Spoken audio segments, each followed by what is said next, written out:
Meanwhile, the controversy over climate change is ongoing. For years, Democrats and environmentalists have argued global warming is caused by irresponsible acts of people, they say. Well, now that theory is being challenged on the campaign trail as well. Listen to this.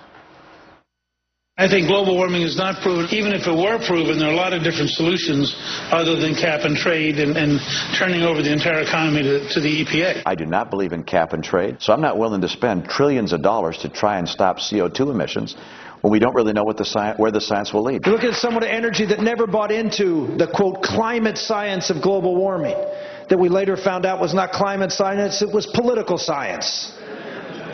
I never bought into that, never bought into cap and trade. So there you've got the views from the right. So who's right? Senator Jim Inhofe is the ranking Republican member of the Environment and Public Works Committee, and he's got a brand new book out. It is called The Greatest Hoax, How the Global Warming Conspiracy Threatens Your Future. And he joins us live from D.C. Good morning to you, sir. Well, good morning, Steve. The book came out yesterday. I would imagine Al Gore's bought a bunch of copies already so he can see his name in print. I would imagine that's so.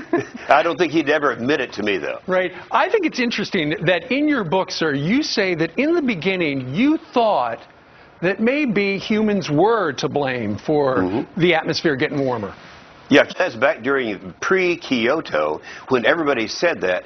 Then when I became chairman of the Committee of Jurisdiction, because we were a majority at that time, I did some checking into the science only to find out that they had rigged the science. This book covers it, how the United Nations rigged this thing all the way through. And you talk about appropriate timing, Steve, right when we're getting the spike in the gas prices, as soon as they start their plan, which they are doing, to regulate the CO2 in the refineries, you're going to see another huge spike. So you're saying, sir, it's just a hoax. It's not being caused by people. And meanwhile, you got environmentalists and people on the political left in this country who are standing by trying to use it as a convenient excuse to redistribute wealth in this country. That's exactly right. And if you go back, I have one whole chapter on the origin of this. It actually goes all the way back, Steve, to 1972.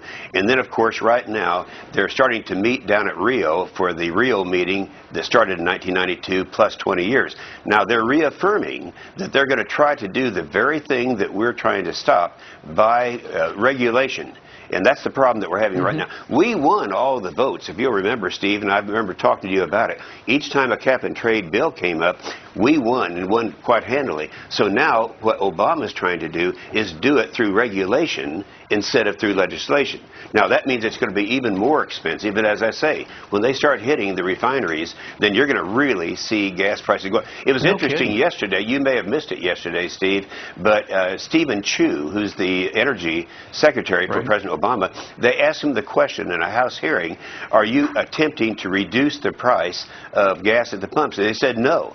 This is the same Stephen Chu, on behalf of the president, who said 3 years ago that our goal is to get the gas prices up to be comparable to those in Europe. $6 a gallon. Sure, so we've heard him say it now. We've heard him say that in the past. So what you're saying is those who have this agenda, they're using essentially fear, not facts, to try to get people, and using the mainstream media, because they're all in the tank for this, to try to get that passed.